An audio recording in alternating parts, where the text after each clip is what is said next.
नमस्कार, आप देख रहे हैं टाइम्स न्यूज और मैं हूं आपके साथ कंचन। बीजेपी के राष्ट्रीय महासचिव कैलाश विजयवर्गीय ने मकर संक्रांति पर दी प्रदेशवासियों को शुभकामनाएं। कोरोना से देशवासियों को नया अनुभव, नया पाठ पढ़ाया गया। खान पान, रहन सहन बदल गया है। पिज्जा और मैदे की जगह काजू बादाम में ले ली है इम्यूनिटी पावर बढ़ाने के लिए। सतत चलते रहें। भगवान सूर्य नारायण ये संदेश देते मकर संक्रांति पर्व से शुभ कार्य की शुरुआत होती है।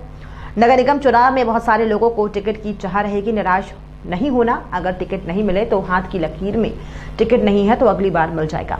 सूरज नया निकले, समझना कि हमारे जीवन में बहुत सारी संभावनाएं।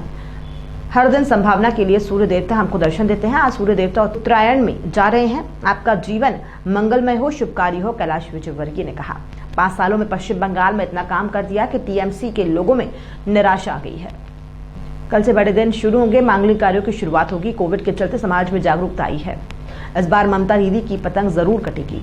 राष्ट्रीय महासचिव ने बताया कि बीजेपी और प्रधानमंत्री नरेंद्र मोदी की पतंग बुलंदी पर है, फिर नहीं सावधानी जरूरी है। 99% किसान मोदी जी के साथ हैं, लेकिन कुछ लोग नहीं चाहते हैं किसानों का भला हो।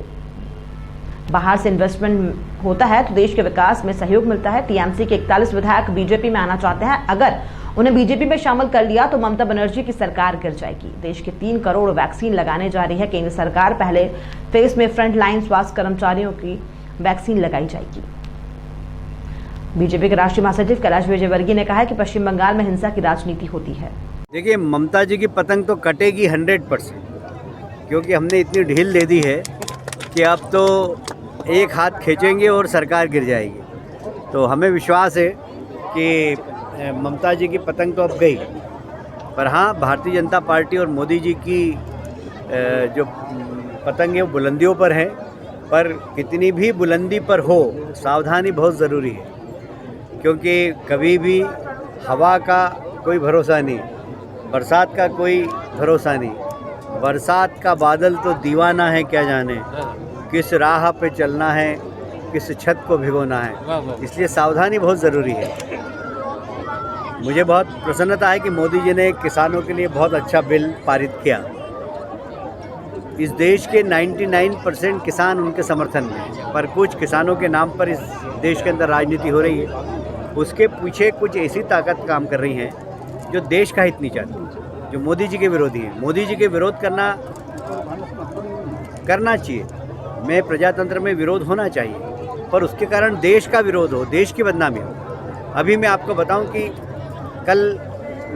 परसों कलकत्ता के कुछ इंडस्ट्रीज से मैं मिला था, तो वो कह रहे थे कि बहुत बड़ा इन्वेस्टमेंट हमारे देश में आने वाला था। चाइना से काफ़ी लोग नाराज़ हैं, पर इस किसान आंदोलन के कारण वो इन्वेस्टमेंट आ नहीं रहा है। लोग इंतज़ार कर रहे हैं कि किसान आंदोलन ख़त्म हो तो हम इन्वेस्टमेंट लाएँ, क्योंकि चाइना से लोग अपनी इंडस्ट्री हटाकर और ऐसे देश में लाना चाहते हैं जहाँ पर कंजम्पशन ज़्यादा हो। तो हमारे देश में बहुत बड़ा एक बाज़ार है, तो लोग यहाँ पर इंडस्ट्री डालने के लिए आतुर हैं। पर इस प्रकार के आंदोलन हमारे देश के विकास को रोकते हैं। ये मैंने एक उदाहरण दिया चर्चा के दौरान जो बात आया, क्योंकि वो स्थानीय इंडस्ट्रीज से पार्टनरशिप करके यहाँ पर बाहर का इन्वेस्टमेंट आने की, तो बोला आ नहीं रहा, इसलिए नहीं आ रहा है। तो कभी कभी कोई आंदोलन कितना देश को नुकसान पहुँचाता है, ये मैंने आपको बताया। आज यदि बाहर का इन्वेस्टमेंट आता, इंडस्ट्री खुलती, तो हमारे कितने बेरोजगार नौजवानों को रोज़गार मिलता। उनके उत्पादन से जो टैक्स सरकार को मिलता वो खजाने में जाता।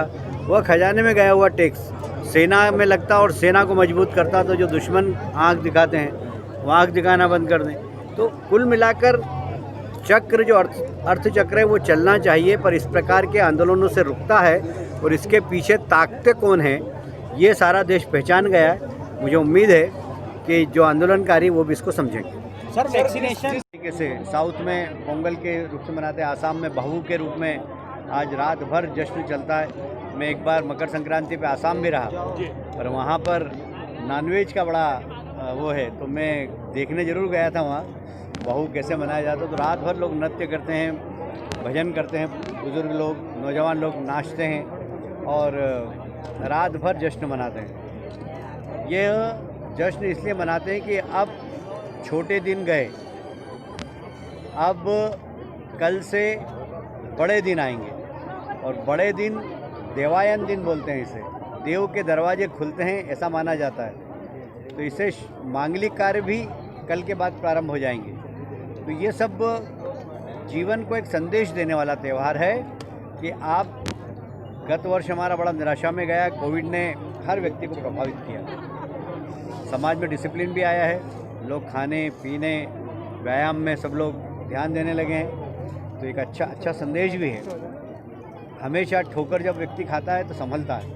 मुझे लगता है कोविड ने समाज को एक बहुत बड़ी ठोकर दी है, जिससे समाज में एक अवेयरनेस आई है स्वास्थ्य के प्रति, खान पान के प्रति। तो इस मकर संक्रांति से हम लोग संकल्प लें कि प्रतिदिन व्यायाम करें, प्राणायाम करें, एक्सरसाइज करें, अच्छी चीज़ें खाएं, बच्चों को मैदे की चीज़ से बचाएं। मैदा बच्चों के लिए जहर होता है, उनकी इम्यूनिटी पावर कम करता है, तो बच्चे बार बार बीमार होते हैं। इसलिए बच्चों को क्या खिलाना, इस बारे में ज़रूर विचार करना चाहिए। तो ये मकर संक्रांति का दिन संकल्प लेने का दिन है। अपने बच्चों को अच्छा रखें, अपने परिवार में खुशी हो, अपने जीवन को आगे बढ़ाने के लिए कितना बड़ा भी संघर्ष हो, पर इच्छा शक्ति कम नहीं होना चाहिए। आप काम करें, पहाड़ सरी की चुनौती हो, यदि व्यक्ति संकल्प ले तो उस पहाड़ सरी की चुनौती को भी डस्ट में बदल सकता है। ये इच्छा शक्ति होना चाहिए व्यक्ति में। तो ये आज टाइम न्यूज़ देखिए अब